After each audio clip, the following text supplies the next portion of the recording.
releasing the weight of your ancestors. A Zen story for deep healing. Right now, a dense, suffocating compression is anchoring itself across your upper shoulders and clamping down tightly at the base of your neck, making you feel as though you are carrying an invisible, centuries-old weight into the dark. You are resting in your bed, yet you feel a heavy, persistent heartbeat and a subtle, anxious sensation of being watched or continuously evaluated by eyes that are no longer in the room. It is the exhausting fatigue of living inside a script written long before your birth, carrying the unspoken anxieties, unfulfilled dreams, and rigid perfectionism of an entire family tree. You feel a deep, lingering guilt for simply wanting a simpler, quieter path than the one mapped out for you, as if choosing your own direction means betraying the sacrifices of those who walked before you.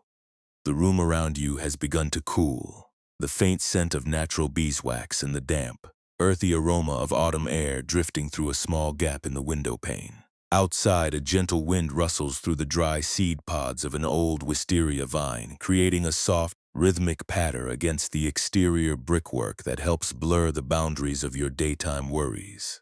Within this dim space, you are physically safe, yet your mind remains locked in a state of high structural tension, still trying to solve the puzzle of how to be enough for everyone else, while your own spirit feels completely depleted. You might find yourself replaying old expectations in the dark, wondering why it is so difficult to simply exist without feeling the constant pressure to achieve, to fix, or to balance an ancient family ledger. Please know, dear friend, that you are not broken, and the heavy sorrow you are carrying tonight is not a personal failure or a sign of weakness. What you are feeling is the natural exhaustion of a sensitive heart that has assumed the emotional burdens of multiple generations, trying to hold up a structure that was never meant to rest entirely on your shoulders. Tonight, we are not going to force your mind to become perfectly silent, nor are we going to demand that you violently sever your ties to your history through an act of aggressive rebellion. We are not here to push you into a sudden state of profound meditation, or to judge you for the anxiety that keeps your muscles rigid. Instead, we are simply inviting that tight compression across your shoulders to loosen, allowing the natural support of your mattress to take over the weight. This inherited pressure you carry is the foundation of a strange and painful paradox that shapes your contemporary life. The harder you try to cure your family's anxieties by distorting your own natural shape, the more you tarnish your relationship with the present moment. The intellect falsely tells you that if you can just achieve enough success or sacrifice enough of your own joy, you can finally heal the unvoiced wounds of your lineage. But Buddhist wisdom offers a surprising and deeply reassuring insight into this generational trap, reminding us that your true nature is a vast, unmapped, and completely blank canvas that cannot be permanently ruined or defined by the outlines sketched before your birth. Your primary spiritual lineage is not a binding contract written in stone. It is a fluid stream of temporary conditions that can be fundamentally untangled the moment you choose to return to the simple reality of your own breathing body. Right now, if it feels right, take a slow breath, letting the cool air travel down past your throat and widen the tight spaces surrounding your rib cage. You do not need to force anything to shift in this exact moment, and absolutely nothing is required of you now except to notice the physical sensation of being alive in a quiet room. Maybe you have felt this too, this persistent illusion that your life belongs to the past rather than the present. But you are safe enough to soften around the edges of your neck right now. You do not have to solve your whole life tonight, nor do you need to figure out how to navigate the complex web of family expectations before your head can find rest. The ghosts of old perfectionism have no authority over the air entering your lungs, leaving you entirely free to step back from the project of fixing your lineage. Imagine for a moment a heavy, ornate bronze mirror frame passed down through several generations of an old family, its metallic structure slightly warped by centuries of shifting temperatures and damp air. The glass surface inside this frame has become deeply tarnish-streaked, covered in dark, erratic veins of oxidation that have accumulated over decades of neglect. When you look into this mirror, the image it returns is not a true reflection of your face. The warped metal and the dark tarnish distort your features, making you look asymmetrical, strained, and structurally flawed. Yet the distortion does not belong to your face. At all, it belongs entirely to the old instrument through which you are choosing to view yourself, an inherited lens that has grown cloudy with the dust of old anxieties. This is exactly how your true, unblemished awareness remains perfectly whole beneath the heavy weight of familial expectations, obscured but never ruined by the tarnish of a history that is not yours to fix. Untangling the knots of your generational line requires no strenuous labor, no aggressive psychological formulas, and no confrontational warfare. It requires only the willingness to lay the heavy mirror down. In a moment, we will explore this inherited burden through the journey of a young scholar who believed his back would permanently break under the weight of his ancestors' archives. His transformation did not arrive by rewriting the history books, but by discovering a simple, porous space where his own life could finally begin to breathe.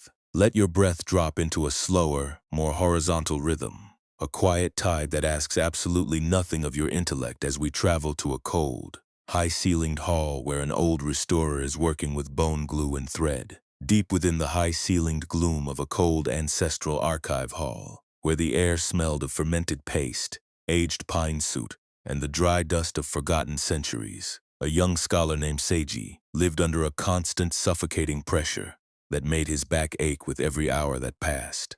He had been chosen by his elders to organize, repair, and codify the family's extensive multi-generational lineage scrolls, a massive collection of heavy parchment documents recording every achievement, standard, and unspoken expectation of his ancestors. Seiji was naturally quiet, preferring the simple, unmapped silence of the mountain woods.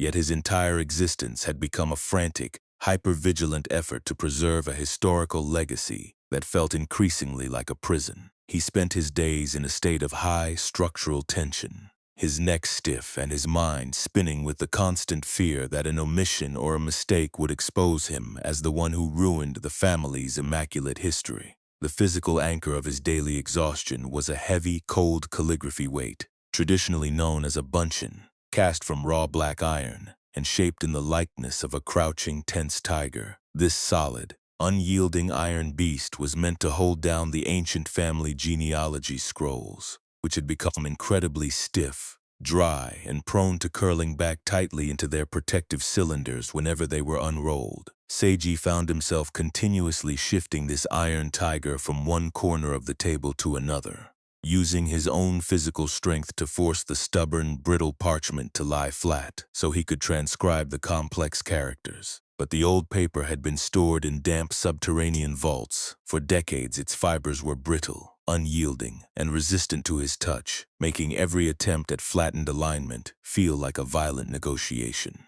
One freezing evening, as the gray winter light dissolved into a deep charcoal dusk across the rafters, Seiji sat over a particularly ancient scroll that detailed the unfulfilled political ambitions of his great-grandfather. He felt an intense, localized compression clamping down tightly at the base of his skull, his hands shivering slightly from the combination of the chill and a rising wave of internal panic. He placed the iron tiger weight firmly on the top edge of the dry document, using his left forearm to press down the bottom corner, and began to forcefully draw the brittle scroll toward his chest to uncurl its central seam. But the paper was too stiff, holding the structural memory of its century-old coiled state with a stubborn tenacity that defied his labor.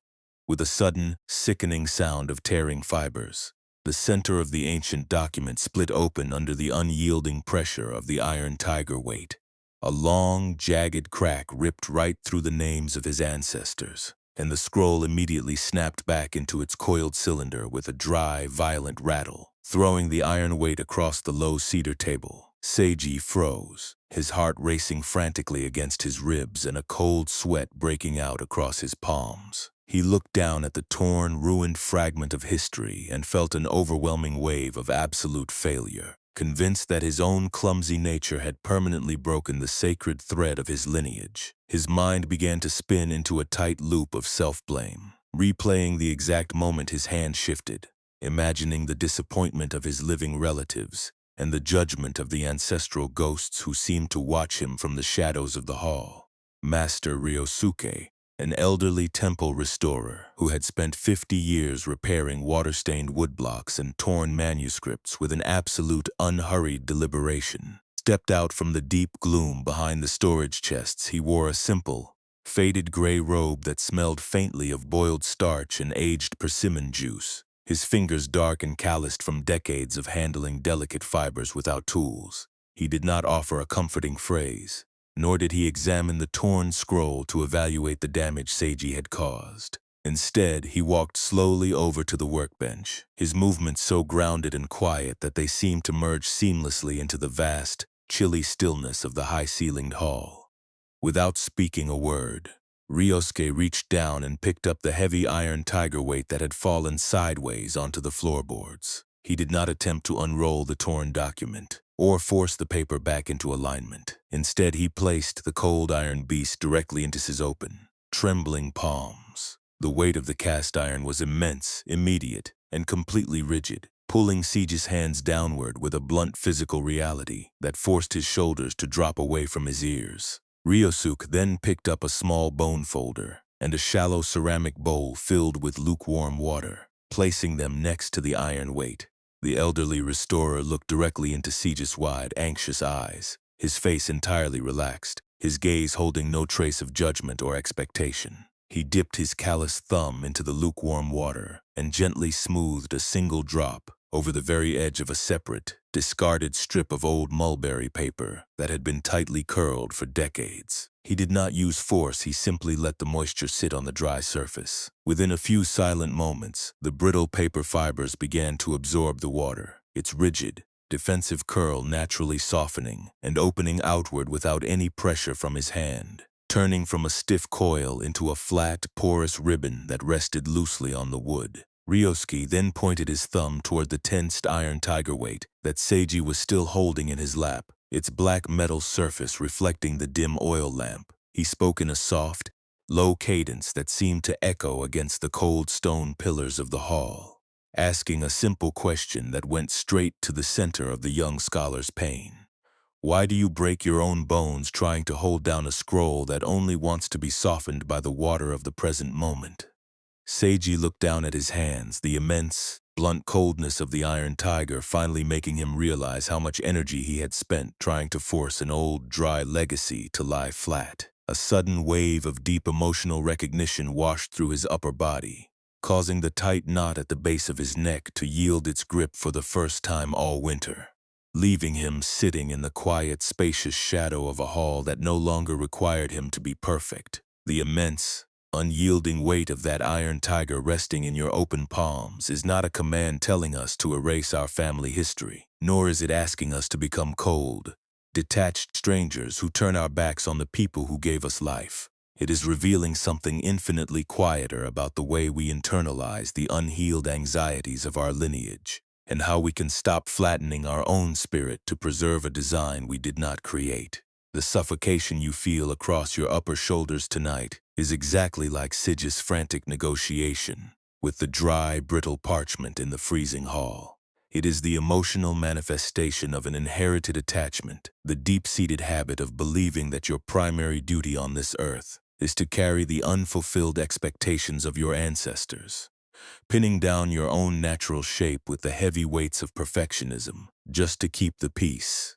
Buddhist wisdom helps us look into the very center of this generational exhaustion, translating what is often called suffering into the simple emotional language of our modern lives. The true burden is not the mere existence of our family's complicated past or the specific sacrifices our parents had to make to bring us to this moment.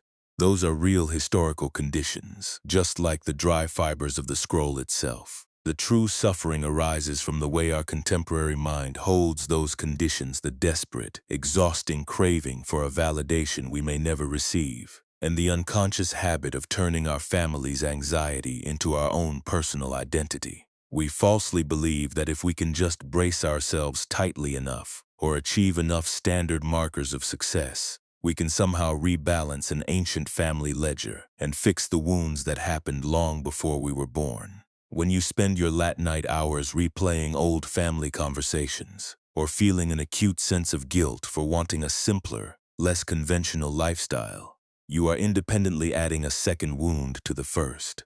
The first wound is simply the reality that your lineage contains unfulfilled dreams, fears, and rigid standards. The second wound is what your own intellect manufactures when it takes those inherited limitations and turns them into an absolute metric of your personal worth. You take the heavy iron weight of self-judgment and press it down firmly onto your own heart, scolding yourself for your anxiety, or convincing yourself that you are fundamentally flawed because you cannot perfectly embody the symmetrical reflection inside the ancestral mirror. This story is showing us a way to stop that internal violence, demonstrating that a rigid heart will always tear its own fibers when it tries to force an old coiled script to lie flat. True mindfulness, when liberated from all academic pretense, is simply the willingness to step back from the project of managing your lineage and notice the porous texture of your present body. When Seiji felt the panic of the torn paper, his instinctual reaction was to spiral into self-blame, treating his family's historical template as an unchangeable law that he had broken. Mindfulness is acting like the old restorer who does not try to force the paper into compliance with an iron hand, but instead introduces a single, warm drop of moisture to the center of the tension. It is the realization that your true nature is not a fixed extension of your family tree's defects, but a living, changing space that is inherently whole, independent of the scripts written before your birth. The moment you pause the frantic effort to overachieve or over-sacrifice, the inherited chains of expectation naturally begin to lose their rigid structural authority over your chest. This quiet path brings us into direct alignment with a deeper sense of compassion, which is the warm, protective kindness that allows you to honor your history without allowing it to tarnish your relationship with your own life. You do not need to solve the psychological riddles of your parents or heal the deep-seated anxieties of your ancestors before you are permitted to close your eyes and find rest tonight. Compassion is the realization that you can love your family deeply while still allowing your own paper to curl naturally according to its own organic design, free from the pressure of the iron tiger weight. The old master did not demand that Seiji rewrite the ancient genealogy or pretend the tear had not occurred. He simply showed him that true restoration begins when we stop forcing the past and allow the moisture of our own self-forgiveness to soften the dry, defensive edges of the present moment. If it feels right to you at this moment, let your attention gently slide away from the historical commentary running through your mind and rest completely within the immediate environment of your room. There is absolutely no need to force a sudden state of profound stillness, or to approach your relaxation as if it were another high standard that you must successfully meet before dawn. You are simply a tired human being, allowing your physical frame to settle against the mattress, permitting the underlying structures of the bed to take over the total responsibility of supporting your weight. Perhaps you might begin by tuning into the slow, organic movement of your breath, observing the slight cool entry of air at your nostrils, and the quiet, heavy release that follows each unhurried cycle. As you exhale, you might allow the dense, tight muscles across your upper shoulders and the base of your neck to yield their structural grip, even just a fraction of an inch. There is no need to aggressively strip away the tension or to scold your body for maintaining its defensive posture, for even the simple act of noticing the compression is completely enough to initiate a softening. If you feel a heavy, persistent sensation behind your breastbone, like a shadow of an invisible observer evaluating your tiredness, do not try to fix it, and do not judge your heart for its inability to find immediate peace. Just let that tight pressure exist within the wide, spacious cradle of your awareness, recognizing that this knot is merely the place where your nervous system has been storing the accumulated weights of old perfectionism. Perhaps, as you rest in this quiet space, a very specific thought about an unresolved family conversation, an unvoiced expectation, or an inherited worry will drift into the center of your awareness. When it arrives, there is no need to follow it down into the dark, familiar loops of overthinking, and you do not have to fight it to prove your spiritual strength. Just let the thought be seen for what it is, imagining it as a heavy iron tiger weight resting lopsided on a cold cedar table. You might give this recurring emotional pattern a soft, internal name, saying to yourself, "This is the old habit of holding down a script that is not mine to carry," or "This is the fear of being seen as inadequate by those who came before me." By naming the pattern without judgment, you are gently creating a small, protective distance between the awareness that observes and the heavy ancestry that passes through. Imagine now that the rigid inherited chain of expectation draped across your shoulders is beginning to lose its solid, metallic composition. If it feels right, you might visualize these cold iron links slowly softening, changing their texture into a loose string of cool, clear water droplets that slide harmlessly down the length of your arms and seep deep into the dry timber of the floorboards beneath your bed. There is no need to force these drops to move at a specific speed, and you can simply watch them drift downward through the dark space of your inner landscape, getting lighter and quieter with every passing breath. Feel the subtle, shifting weight as the pressure pulls away from the surface of your skin, leaving your upper body feeling remarkably empty, porous, and free from the requirement to maintain a flawless posture. With your next long, effortless exhalation, you can choose to place the specific burden you have been carrying tonight directly into the center of that tarnish-streaked bronze mirror frame we encountered earlier. Picture the old, dark streaks of oxidation covering the glass, and let the imagery change in its own time. As you gently lay the heavy metal frame completely flat upon a low wooden table, you do not need to do any of the active work of polishing, wiping, or cleaning the surface. You can simply watch the distorted reflection fade entirely into the background as the glass tilts upward, reflecting nothing but the vast, unmoving emptiness of the ceiling. Sense the deep relief that arrives when the mirror stops trying to cast a human likeness, letting go of the entire project of family evaluation and leaving the dark disk to rest in perfect, unvibrated silence. There is no promise that your generational anxieties will completely dissolve into the air tonight, and there is no requirement to experience a sudden, dramatic breakthrough of emotional healing before you are allowed to close your eyes.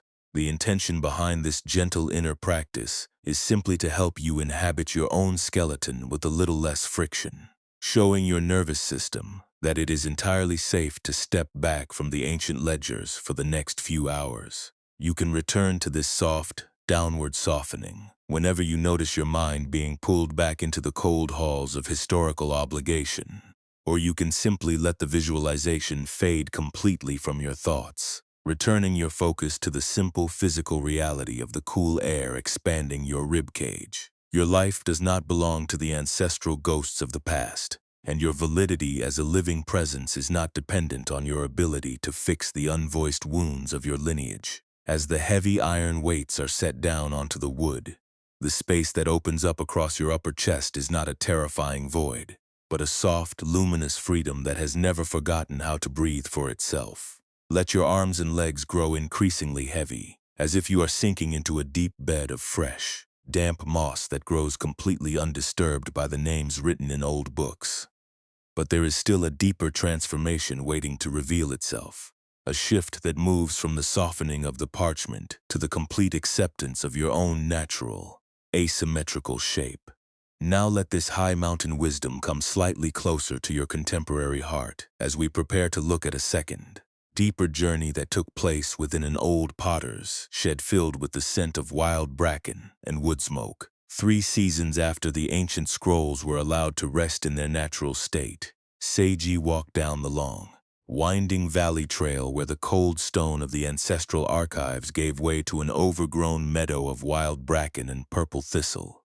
Despite the softening he had found during the winter, his chest still harbored a stubborn, aching knot, a persistent feeling that his own simple preferences were fundamentally flawed because they did not mirror the grand, symmetrical expectations of his lineage. He had been sent down to the lowlands to collect a specific piece of utilitarian earthenware from Sister Chiyo, an independent potter who lived in a draughty, thatched-roof hut situated right at the edge of an old, white kaolin clay pit that had been worked by local hands for centuries. The concrete object Seiji was meant to retrieve was a delicate, unbaked clay tea whisk holder, traditionally known as a kusenoshi. used to keep the split bamboo fronds of a tea whisk from losing their open shape. But when Chiyo pulled the vessel from the drying racks to show him, Seiji felt an immediate familiar contraction tighten across his upper shoulders. The piece had warped slightly while drying in the damp river air. Its upper rim was noticeably lopsided, its profile leaning slightly to one side rather than rising in the immaculate, mathematically perfect symmetry that characterized the ancient bronze vessels in his family's collection. To Seiji's hypervigilant mind, this asymmetry looked like a profound defect, a glaring mistake that would draw immediate criticism from his elders if he brought it back to the temple. He sat down on a rough wooden bench inside the draughty pottery shed, the air thick with the smell of wet earth, drying grass, and the sharp, clean scent of split pine firewood. Dust motes drifted slowly through the golden beams of sunlight that pierced the walls, creating an atmosphere of unhurried stillness that stood in sharp contrast to the rigid tension vibrating behind Seiji's eyes. He pointed a shivering finger at the uneven rim of the unbaked holder, his voice carrying the dry, defensive friction of a person who spent his life anticipating judgment. He told the old potter that the vessel's shape was distorted, that it failed to conform to the traditional models, and that it needed to be thrown back into the slaking bucket to be remade into something perfectly straight and acceptable. Chiyo, a quiet woman with gray hair tied back with a strip of blue hemp, did not defend her workmanship or apologize for the unevenness of the clay. She moved with an absolute grounded deliberation, her hands covered in a thin, pale crust of dried slip. Without a single word of argument, she reached out with her bare, weathered palms and lifted the lopsided clay holder from the bench. She walked over to the small wood-fired kiln built into the bank of the hill, opened the heavy clay door, and placed the asymmetrical vessel directly into the heart of the hearth, right alongside dozens of ordinary, unpolished bowls that were waiting for the flame. Seiji watched her actions with a rising wave of internal resistance, his mind screaming that she was making a terrible mistake, that she was permanently sealing a flaw into the clay through the irreversible fire of the kiln. He felt a desperate, agonizing urge to intervene, a frantic belief that allowing a lopsided vessel to go into the heat was a betrayal of the craft itself. He wanted to reach into the dark oven, to pull the piece out, to force it back onto the potter's wheel, where it could be reshaped into a standard that wouldn't cause shame. His intellect began to spin its wheels, rehearsing the cold remarks his family would make when they saw the imperfect object resting on the temple tea tray. But as Chiyo began to stoke the kiln, tossing small, dry pine wedges into the opening until a low, rhythmic roar filled the earthen room, Seiji experienced a sudden, quiet shift within his own chest. He looked at the calm, unbothered expression on the potter's face, and instead of treating his own critical thoughts as an absolute, undeniable truth, he simply chose to sit still with the uncertainty of the heat. He took a long, slow, horizontal breath of the smoke-eating air, letting his ribs expand and his jaw relax completely. He stopped trying to figure out how to correct the vessel, stopped trying to project the disappointment of his elders into the future, and made a small, micro-choice to simply allow the clay to be exactly what it was in the present moment. For several hours, the fire did its work in secret, the intense heat moving through the porous walls of the unbaked earth, transforming its molecular structure without changing its outer contour. When the kiln finally cooled and Chiyo pulled the fired piece from the ashes,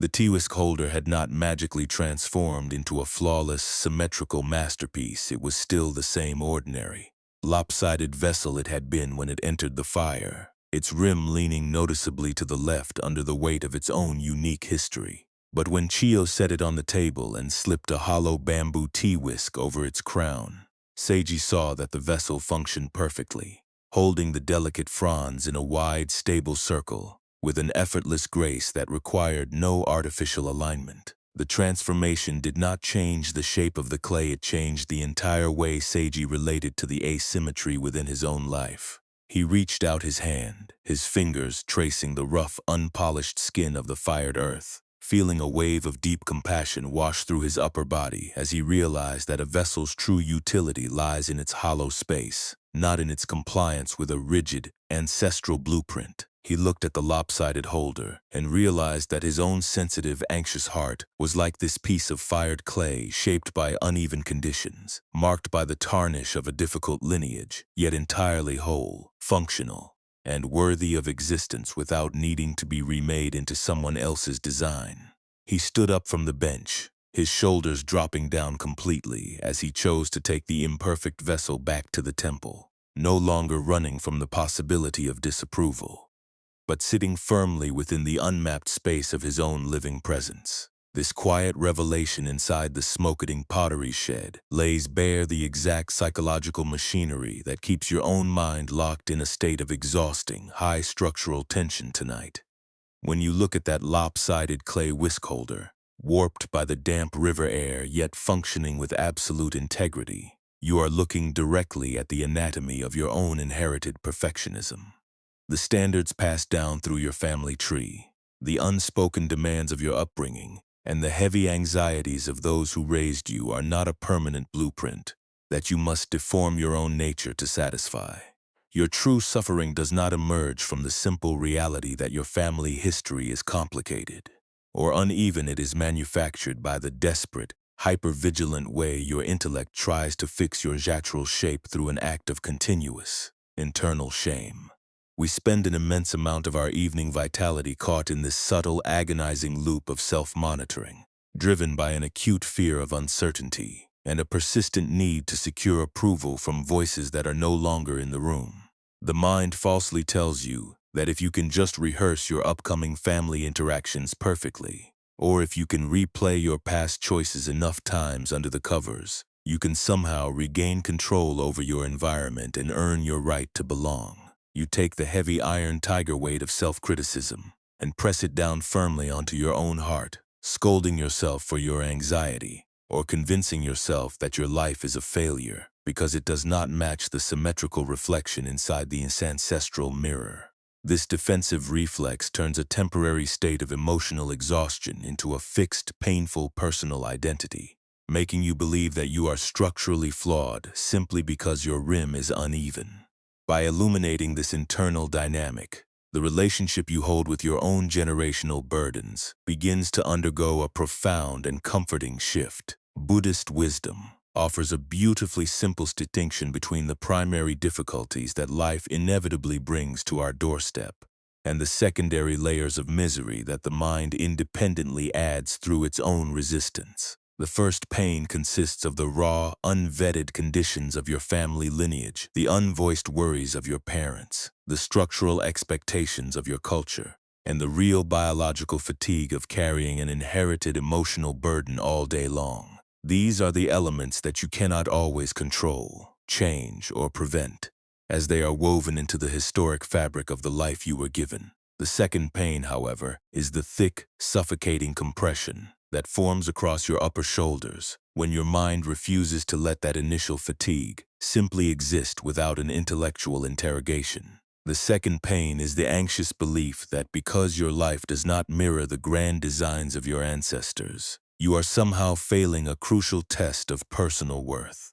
When you lie awake judging your heart for its inability to remain perfectly serene or perfectly compliant, you are feeding the second pain with your own hypervigilant attention. You are mistaking the warped metal of an old family frame for the true contour of your face, forcing yourself to sit in a state of rigid, defensive posture that never allows the clay of your present presence to find its unique, stable grounding. True inner peace is never a sterile, engineered state achieved by completely eliminating the presence of complicated relatives, difficult histories, or inherited anxieties from your life. Peace is established when you develop an entirely different relationship with that asymmetry when it arrives, recognizing that the open kiln of your own awareness carries an innate power to fire the clay without changing its natural contour. You do not need to fight the ghosts of old perfectionism with an explosive surge of defensive discipline. You only need to stop treating every frantic, self-critical thought as an absolute, unyielding truth that must be resolved before dawn. The moment you choose to sit quietly on the rough bench of your own internal space, allowing the raw uncertainty of your life to exist without trying to calculate a solution, the inherited chains of expectation naturally begin to lose their rigid structural authority. You discover that your true, luminous awareness is like the fired clay holder itself, inherently whole, deeply stable, and entirely functional in its asymmetry when it stops running from the heat.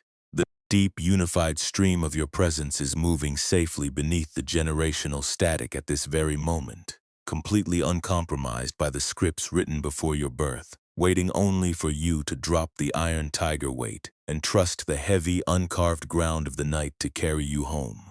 This valley pottery wisdom, carved from damp clay and unpolished pine fire, is not an abstract concept meant to be stored away in ancient textbooks, existing only while you listen to a quiet narrative in the darkness. It is a soft, living rhythm designed to be brought straight into the immediate, unpolished friction of your modern afternoon. True peace is never a monumental milestone that you master by permanently fixing your entire relationship with your family tree. At once, it is practiced and reclaimed in the smallest, most ordinary moments of your daily survival. It is found in that brief, quiet space that opens up between a demanding question asked across a family dinner table and the sudden, reactive contraction that tightens your chest before you speak. Think of how frequently the old habit of flattening your own shape to satisfy an inherited template returns to your side during a standard week, masquerading as the frantic urge to check your phone for reassurance, or the exhausting effort of smiling brightly while your upper shoulders feel completely heavy and frozen inside. You might notice this rigid armor locking into place when you are lying awake at night, replaying a minor mistake you made in a conversation years ago. Your intellect immediately interpreting your human awkwardness as an absolute proof that you are simply not enough. The mind races down into the loop of trying to control an unstable relationship or fearing a future transition, desperately trying to balance an unvoiced expectation from under the covers, completely forgetting that not every thought deserves your absolute obedience, and not every fluttering feeling is a command that must be followed. We live within an accelerated culture that continuously measures our progress by how perfectly we can align ourselves with a symmetrical, pre-drawn standard, leaving many of us feeling deeply behind in life when we compare our uneven paths with the polished journeys of those around us. Out of a deep fear of being seen as inadequate by those who sacrificed for us, we try to micromanage every detail of our existence, pretending to be completely okay while carrying a dense sorrow that never lets the base of the neck soften. You treat your own spirit as a tattered canvas that must be continuously corrected, convincing yourself that you must earn your right to absolute rest by first achieving a flawless display of productivity that will satisfy the ancestral ghosts. But Buddhist wisdom gently reminds you that you can care deeply about your roots, your obligations, and the people who raised you without gripping their anxieties so tightly that your own skeleton remains in a state of constant, rigid compression. When you feel the sharp pressure rising across your upper chest during a difficult family interaction tomorrow, you can choose to make a quiet, micro-choice to pause before you answer, letting one slow breath expand your lungs before your intellect can launch its defense. You do not need to reshape your entire life into a flawless, symmetrical vessel to be worthy of your space on this earth, and you are entirely permitted to let the heavy iron weights of perfectionism rest on the table. You can allow yourself to rest without earning it first, letting go of the need to fix your lineage and trusting the unmapped ground of your own presence to keep you whole. This subtle shift in your daily habit does not mean the historical conditions of your family will suddenly lose their complexity, or that the old expectations will stop knocking at your door. It means you become a heavier, softer, and far more spacious presence within your own skin, because your fundamental validity is no longer dependent on your ability to return a perfect reflection inside the tarnish-streaked mirror. You can step into your tomorrow with a wider heart, knowing that the single, uncarved stream of your life is entirely independent of the blueprints written before your birth, and that you are allowed to simply breathe without a constant commentary running through your head. Let this realization sink deeply into your upper body as the room around you grows increasingly cool, clearing away the last remaining channels of your alertness as we prepare to return to the source of the evening. The room has grown completely cold now, and the faint, rhythmic patter of the wisteria pods against the brickwork outside has settled into a rare, quiet whisper that blends into the background of the night. The heavy, suffocating compression that was anchoring itself across your upper shoulders all afternoon has lost its last remaining grip, leaving nothing but a vast, porous emptiness where the old armor used to live. Your body feels immensely heavy against the linen, sinking steadily into the unyielding foundation of the mattress, as if your entire skeleton is finally relinquishing its long, defensive vigil against the judgments of the past. You do not need to hold up the weight of an entire family tree. For the remainder of this night, you are entirely permitted to let the branching network of ancestral expectations collapse into the quiet earth. Let your breathing become an absolute whisper, a shallow and completely effortless tide that requires no management, no monitoring, and no intellectual intervention from your tired heart. The heavy, ornate bronze mirror frame that passed down through the generations is being laid completely flat upon a low cedar table in the darkness, its tarnished streaked glass turning away from your face entirely. The distorted reflections, the dark veins of oxidation, and the rigid evaluations have all dissolved into the shadow of the ceiling rafters, leaving the dark disk to rest in perfect, unvibrated silence. The space inside your chest is completely unmapped, completely uncompromised, and entirely free from the requirement to return a perfect human likeness. You can stop trying to force the brittle parchment to lie flat tonight. The heavy iron tiger weight has been set down on the wood, and there are no stiff genealogy scrolls left to negotiate with, no ancestral ledgers to balance, and no unvoiced anxieties to fix with the frantic labor of your intellect. The lopsided clay Tewisk holder inside the valley pottery shed has found its natural, stable grounding, resting in the cool ashes of a kiln that has completed its fire. You do not have to solve the psychological riddles of your upbringing before you can allow your eyes to close, because the true, luminous canvas of your awareness has never once been defined by the outlines sketched before your birth. Sink down deeper into the stillness, letting the tiny muscles around your neck go entirely slack, letting the weight of your limbs dissolve into the mattress like unbaked clay softening under a single drop of lukewarm water.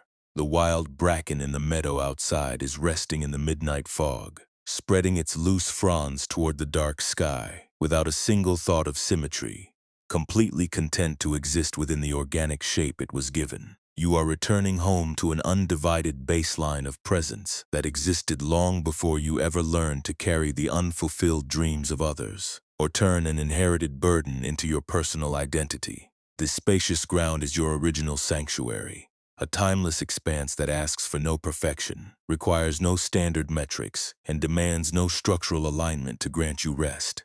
Allow yourself to slide completely beneath the cool, dark waters of this dreamless rest, letting your name, your history, and your family obligations dissolve like a cloud of fine white slip falling to the bottom of a slaking bucket. The low, rhythmic roar of the wood fire has completely died away, leaving only the soft, cooling condensation of the midnight mist to soothe the porous grain of your being. You have full permission to leave your entire lineage completely unmanaged and uncorrected until the sun climbs over the eastern hills, trusting the heavy, uncarved structure of your body to hold its own center without your assistance.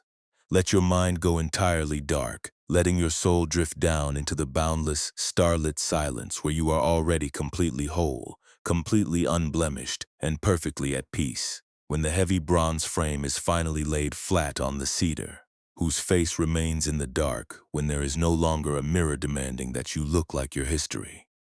It is the face of your own original nature, an unmapped and beautifully vast presence that exists entirely outside the boundaries of any family script or historical expectation. The intellect spent the daylight hours convincing you that you must continuously polish the lens of your identity, fearing that if you did not project a flawless, symmetrical image to the world, you would somehow lose your place in the lineage of life. But when you rest completely in the dark, stripped of the need to perform or live up to an ancestral ideal, you realize that the space of your awareness is already perfectly clear, inherently stable, and entirely independent of the tarnish that covers the old instruments of your past. The distorted reflections were never your true features, they were simply temporary shadows, cast across a surface that has never forgotten how to remain empty and whole. Your life does not require an iron hand to hold its pieces together, nor does it need to be continuously forced into compliance with a rigid standard to find its ultimate validity.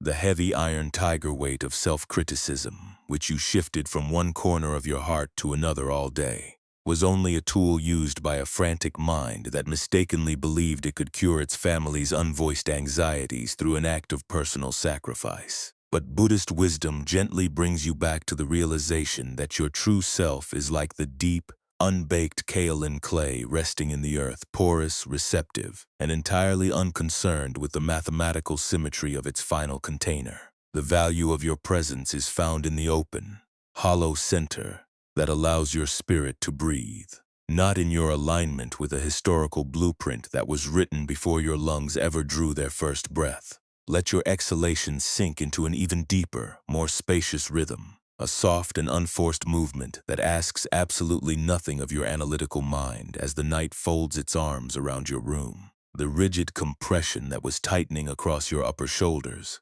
has surrendered its structural authority entirely, dissolving into the quiet dark like old paper fibers, absorbing a single, warm drop of mountain water until the defensive curl naturally gives way to a flat, resting posture. You do not need to figure out a complex strategy for navigating the expectations of your living relatives tomorrow, and you do not need to earn your right to this stillness by resolving the psychological patterns of your upbringing before your head can find rest. The universe does not demand that the lopsided clay holder justify its uneven contour before it is allowed to enter the fire and achieve its final stable form. Feel the profound, unvibrated comfort that settles into the very core of your skeleton as you release the very last illusion that you are an actor trapped inside an inescapable generational drama. The cool night air that flows over your forehead does not keep a record of your perceived inadequacies, the family traditions you chose not to follow, or the moments where you felt too heavy inside to maintain a cheerful exterior for those around you.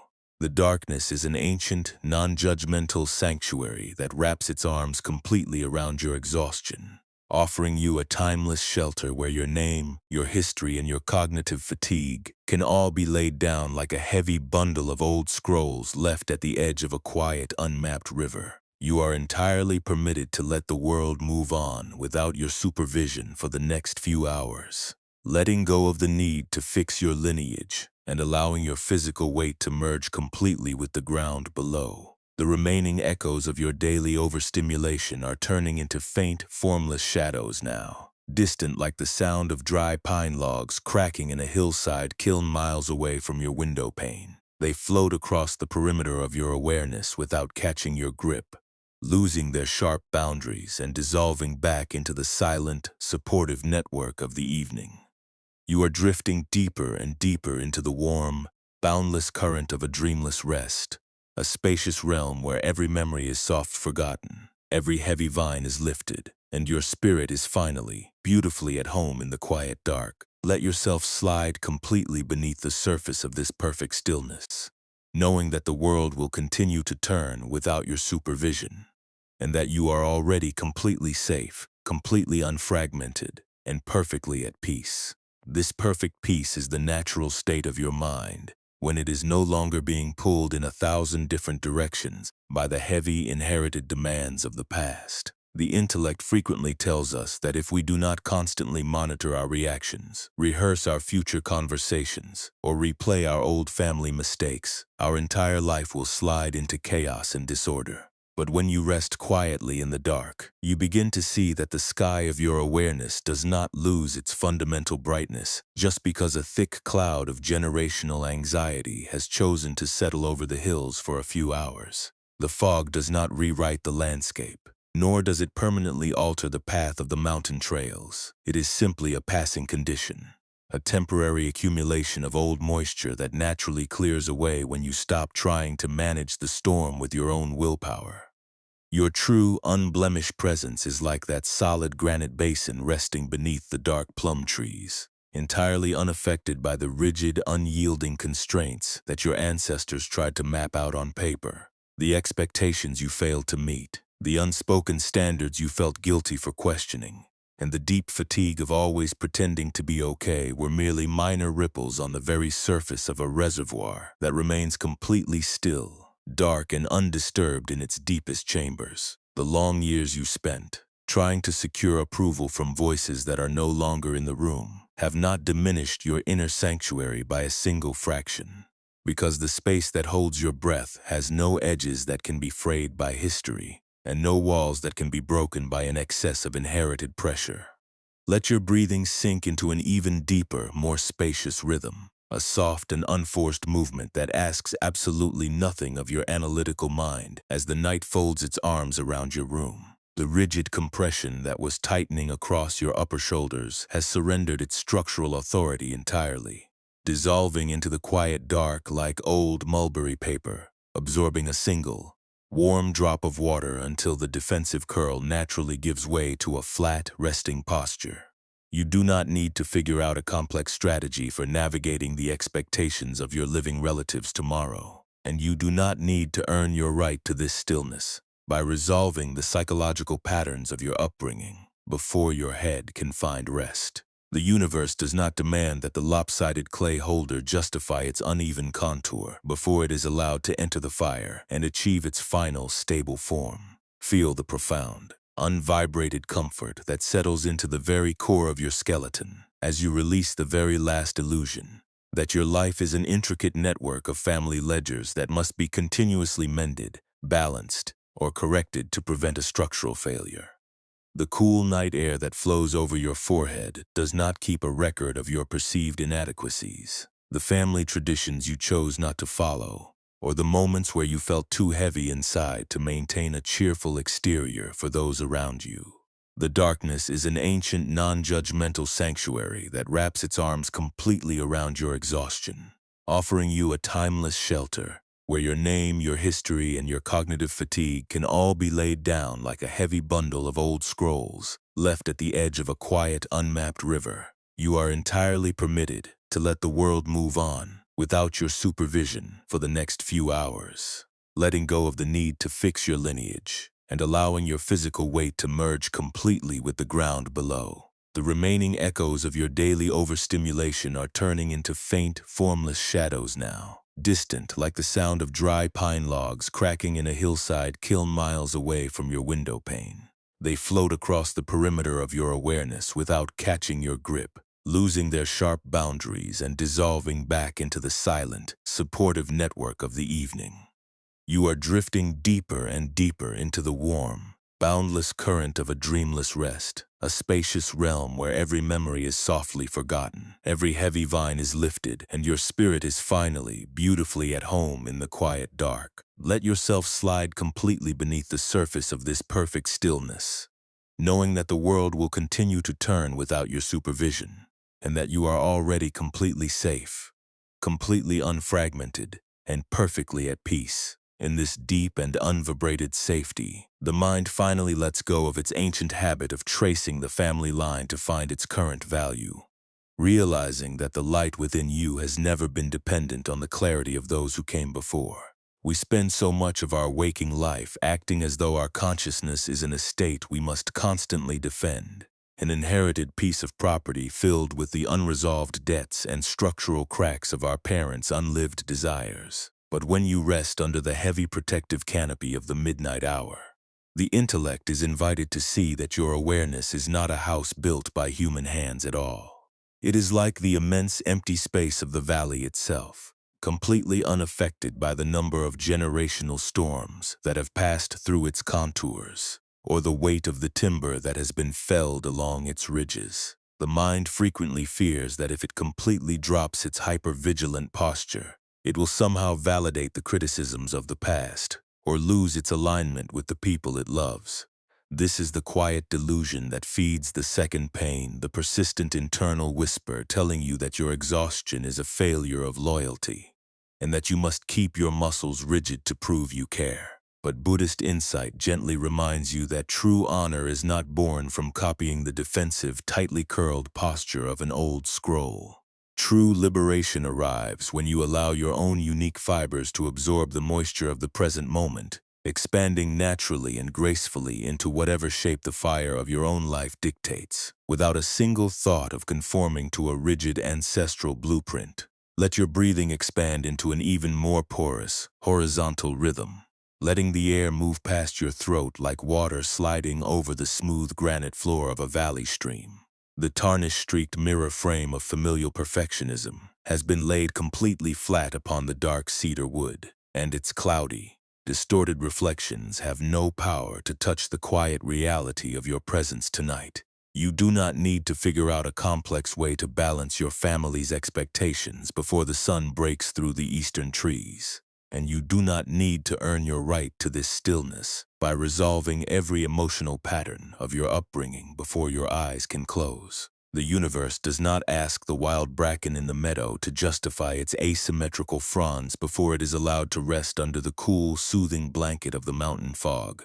Feel the profound, unmoving weight that settles into your limbs as you release the very last necessity to manage, repair, or defend the historical legacy you were given to carry. The cool night air that circulates through your room does not hold a grudge against your sensitive heart, your need for a simpler lifestyle, or the moments where your spirit felt too heavy to maintain a flawless exterior for the world outside. The darkness is an ancient, unmapped sanctuary that wraps its arms completely around your fatigue, offering you a timeless shelter where your name, your history, and your generational overstimulation can all be gently laid down like an unpolished iron weight left at the edge of a quiet, unvibrated riverbank.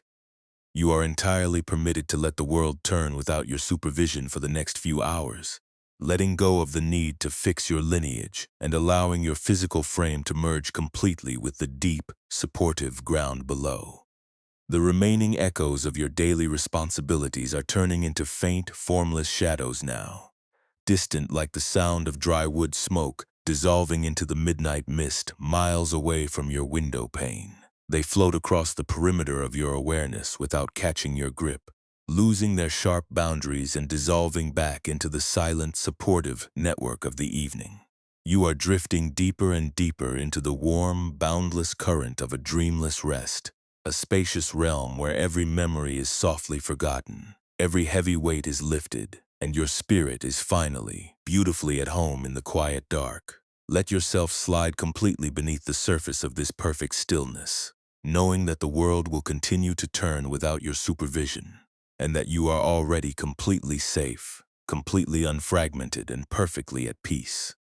This perfect peace is not a temporary escape from the realities of your life, but a return to the unchanging landscape of your true nature, which remains entirely untouched by the expectations or conditions of your birth. The intellect often believes that it must constantly work to maintain your worth, acting like a builder trying to reinforce a structure against the weight of a long history.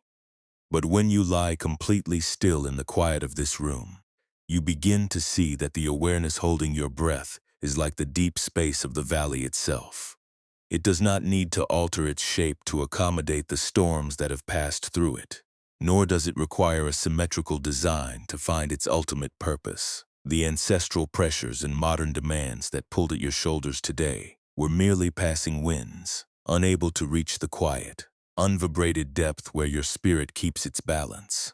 When you allow the frantic necessity of continuous checking and self-optimization to drop away into the shadows, you are not failing your lineage, you are finally offering it the only true healing it can ever receive. A mind that is locked in a state of high structural tension can only repeat the rigid patterns of the past, using the same old weight of shame to force a new generation into an old mold. By choosing to step out of that hypervigilant loop for a few hours, you are allowing the dry paper of your life to soak in the gentle moisture of self-forgiveness, letting the defensive edges soften naturally at their own biological pace. You are discovering that you do not need to tarnish your relationship with the present moment to pay an ancient debt, because your value as a living presence is already completely independent of any ledger written before your birth. Let your exhalations become even longer, softer, and more thoroughly unhurried. A quiet biological tide that fills your room with a sense of absolute safety and unbothered comfort. The lingering gray static that was vibrating across your forehead has lost its fuel completely, drying up like a patch of wet clay under the gentle warmth of an evening fire, leaving your temples feeling cool, wide, and entirely spacious. You do not have to prove that you are an exceptionally mindful or disciplined student to deserve the comfort of this bed, and you do not need to figure out a perfect formula for your upcoming responsibilities before your brain is permitted to drop its guard. The dark night accepts you exactly as you are in this moment, unpolished, tired, and beautifully incomplete, asking for nothing but your willingness to stop the labor of management and trust the natural structure of your body to carry you down into the dark. Feel the immense, stabilizing weight that settles into your limbs as you release the very last illusion that your life is an intricate network of family expectations that must be continuously mended, propped up, or balanced to prevent a structural failure. The cool night air that circulates around your bedding tonight does not keep a record of your perceived inadequacies, the family traditions you chose not to follow, or the moments where you felt too heavy inside to maintain a cheerful exterior for those around you. The darkness is an ancient, non-judgmental sanctuary that wraps its arms completely around your exhaustion, offering you a timeless shelter where your name, your history, and your cognitive fatigue can all be gently laid down like an unpolished iron weight left at the edge of a quiet, unmapped riverbank. You are entirely permitted to let the world move on without your supervision for the next few hours, letting go of the need to fix your lineage and allowing your physical frame to merge completely with the deep, supportive ground below. The remaining echoes of your daily overstimulation are turning into faint, formless shadows now, distant like the sound of dry pine logs cracking in a hillside kiln miles away from your window pane. They float across the perimeter of your awareness without catching your grip, losing their sharp boundaries and dissolving back into the silent, supportive network of the evening. You are drifting deeper and deeper into the warm, boundless current of a dreamless rest, a spacious realm where every memory is softly forgotten, every heavy vine is lifted, and your spirit is finally, beautifully at home in the quiet dark. Let yourself slide completely beneath the surface of this perfect stillness, knowing that the world will continue to turn without your supervision, and that you are already completely safe, completely unfragmented, and perfectly at peace.